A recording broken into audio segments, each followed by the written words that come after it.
So we have the Illuminati.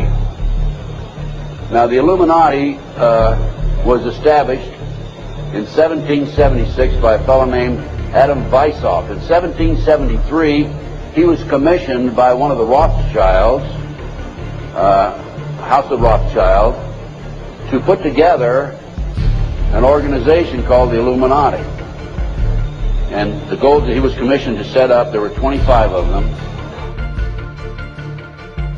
Number one was men are inclined to evil rather than good.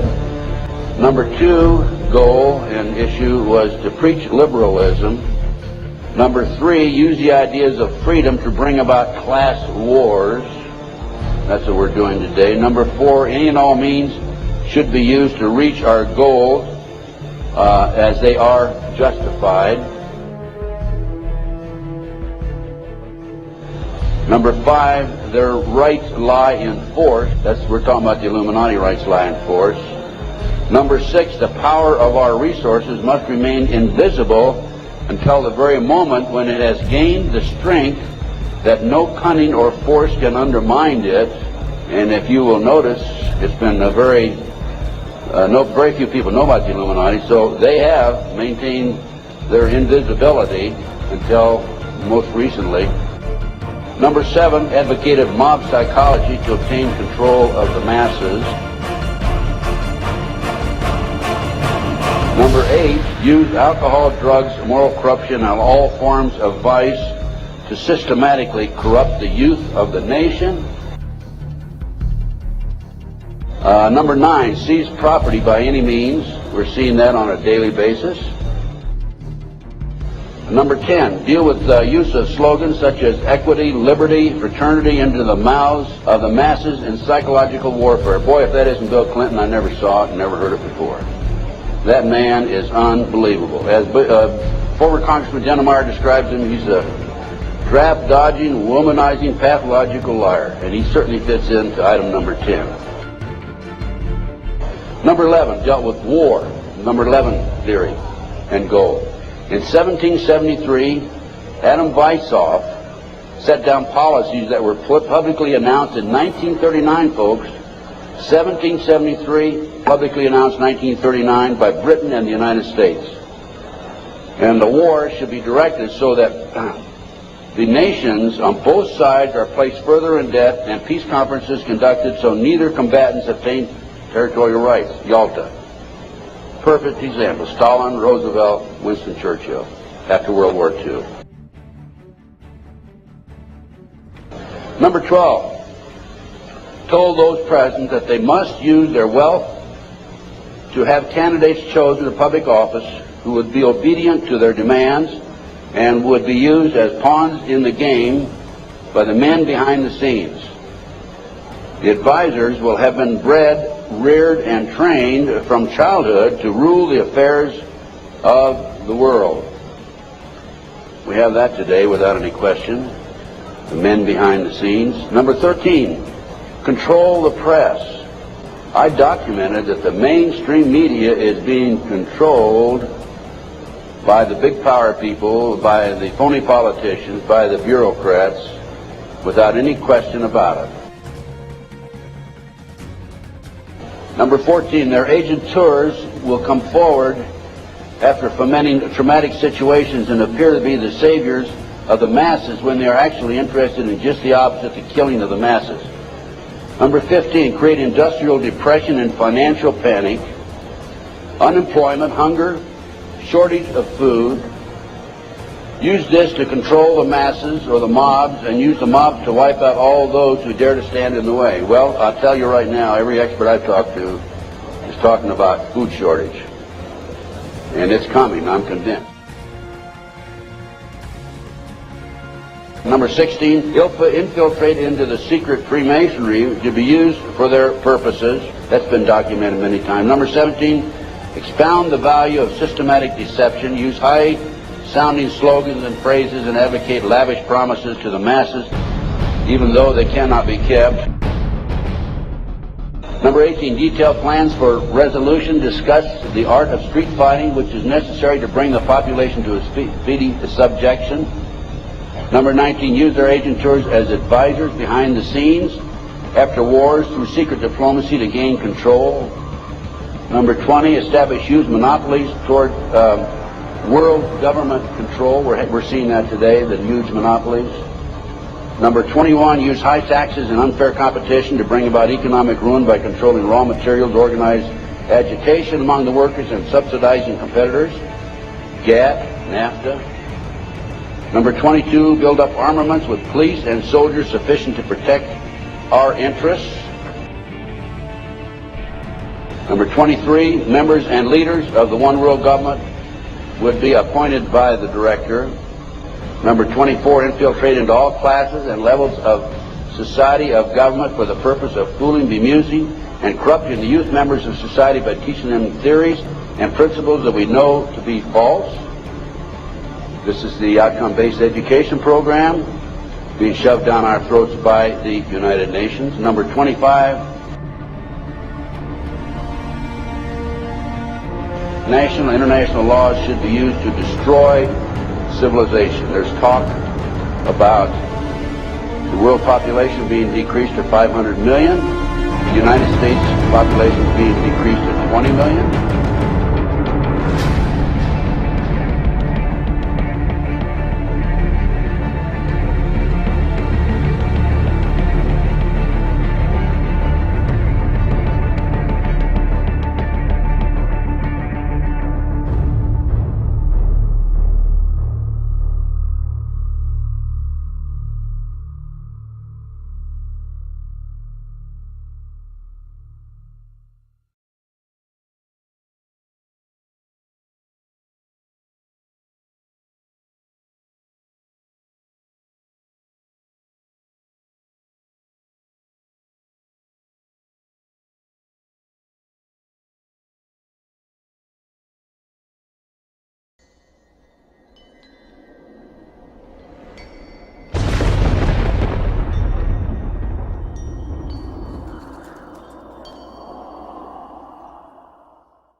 This material is not normal thermite. That's the other thing that really needs to be understood. Anybody could make normal thermite. You can get the ingredients, you can mix them together, you can make them. Any kid could basically do it if they knew the recipe. This material is composed of the real key ingredient that I don't think anybody else could really make in a convenient way is the nano aluminum. It's a controlled substance. I could go buy it, but the government limits how much I can buy of it. It's very, very difficult to produce in these sizes and to keep from reacting. It's not something that you just get at the local five and dime or you're going to make on your own. It's a very, very difficult to make material. And that's the one thing in there that really tells me specifically that this wasn't some guys working in caves in Afghanistan, or it wasn't somebody in their basement doing this. This was a massive engineering operation that made these materials. So the military uses it for a number of different applications. Another one, if you do a search on Google for thermite and building demolition, you can find all sorts of wonderful devices that have been fabricated and invented that use thermite for building demolitions.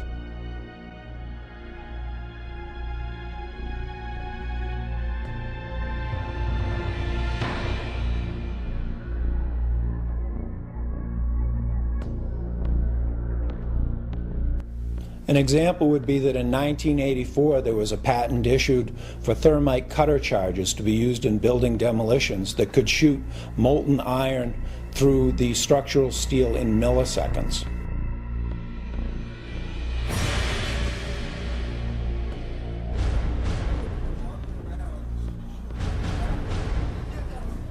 Oh my God! That was a bomb that did that. That was a fucking bomb that did that. There's no goddamn way that could have happened.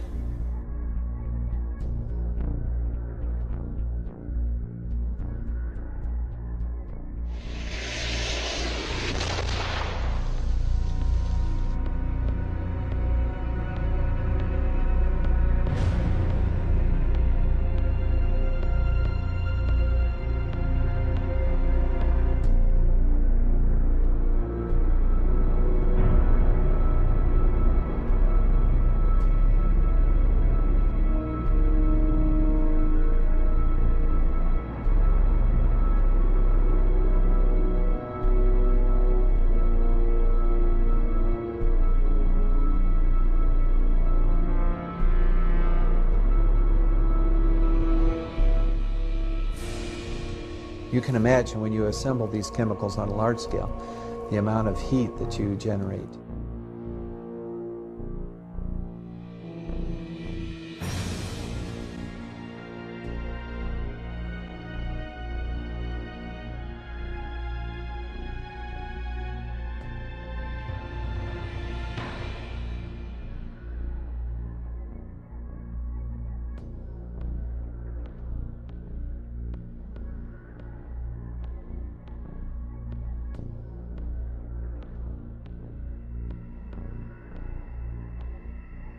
And then, who does Bush appoint? He appoints Henry Kissinger. Naming Kissinger sets a new standard for cynicism, or for being out of touch, or both. A New York Times editorial suggests the choice was to contain an investigation the White House long opposed. But Kissinger at least is an expert on the date September 11th. It was on that day in 1973 that the CIA-assisted overthrow of the democratically elected government of Chile takes place, masterminded by Kissinger for Richard Nixon. President Salvador Allende is murdered. After a universal backlash, Kissinger backs off. Bush then names, it's 431 days now, Thomas Kean and Lee Hamilton as co-chairmen. Kean's Azerbaijan oil connections and other conflicts of interest should make him ineligible from the outset. He earlier co-chairs the Homeland Security Project. Observers have noted that huge profits are to be made in the surveillance and security industries these days. The White House chooses all the commissioners. Lynn calls them key insiders rife with conflicts of interest.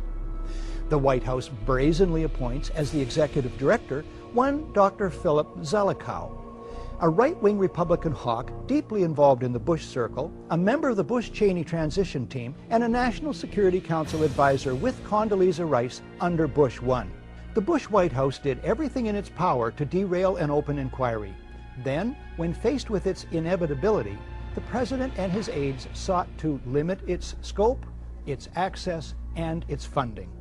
This commission was about as independent from White House control and manipulation as the abused prisoners at Abu Ghraib were from their jailers. The White House releases only 25% of 11,000 documents requested.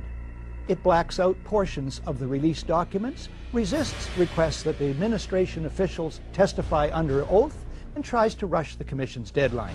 Bush and Cheney meet the commission. But it is behind closed doors. They refuse to testify under oath. No tape recorders are allowed. No transcript is allowed. Bush makes no opening statement, and those taking notes must submit them to security personnel. My administration will not talk about how we gather intelligence, if we gather intelligence, and what the intelligence says. I will not discuss. We will not discuss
number of North American fighter aircraft into Canada and Western Alaska and Northern Alaska in a mock Cold War hijack exercise.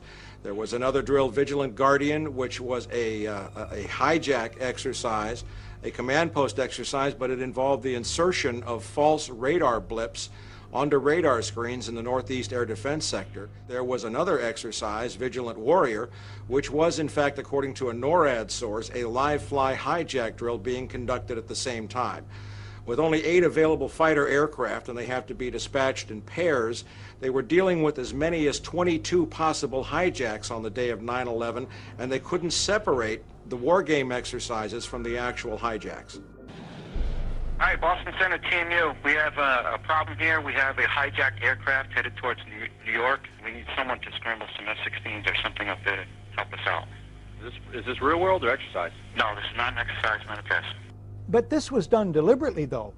These war game exercises were apparently very well planned by someone who I will show, I believe, was Dick Cheney in the United States government, to deliberately confuse FAA, NORAD, and U.S. Air Force fighter response to fulfill a prophecy that another man had once said, "Let one happen and stop the rest."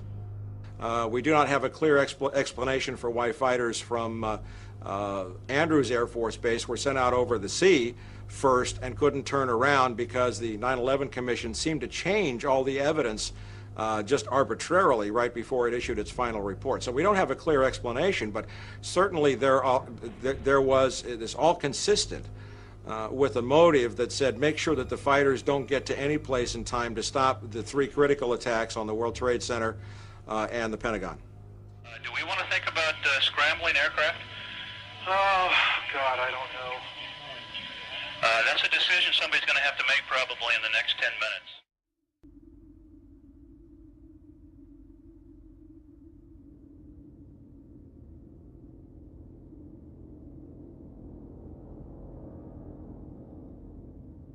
You know, it might have appeared that way, but from my close-up inspection, there's no evidence of a plane having crashed anywhere near the Pentagon. The only site is the actual site of the building that's crashed in, and as I said, the only pieces left that you can see are small enough that you could pick up in your hand. There are no large tail sections, wing sections, a fuselage, nothing like that anywhere around, which would indicate that the entire plane crashed into the side of the Pentagon. Something started to fire with some explosion at the Pentagon not long after the 2 World Trade Centers. Did you see anything flying overhead just before this explosion? We can't see exactly where the source of the explosion was, but you could hear it very clearly with a loud boom. Tower 2, the first one. This is all New York now. Michael, if you can hear me, we just heard another explosion down at the Pentagon building. We just heard another loud explosion down at the Pentagon building just seconds ago. Another explosion of some sort. Now, it could be a secondary explosion here from something happening, but we just heard a loud pop just as you were coming to me. It seemed to be on the east of here. I can't tell what it is. It might be something that's secondary to this, because we had a number of small explosions after the fire occurred. We're not talking about something that's entertaining or sensational. We're talking about your government, where you live, your country, your freedoms. Right. And what we're talking about here is things which you see every day. Like someone said a long time ago, many will look with their eyes but not see, and listen with their ears but not hear. And that's us. That is this country. We have been looking at things all along and never realizing the significance of the occult emblems that we're seeing today. Okay. We're talking about a global government that's in existence right now. We're not talking about a nation that is going, we're talking about a nation that is gone. We do not control the government of the United States of America. The United States of America is controlled by this evilarchy. They control the money system, they control the State Department, they control the presidency. The seal that we have on an American dollar bill is an occult seal of an occult society pursuing an occult agenda.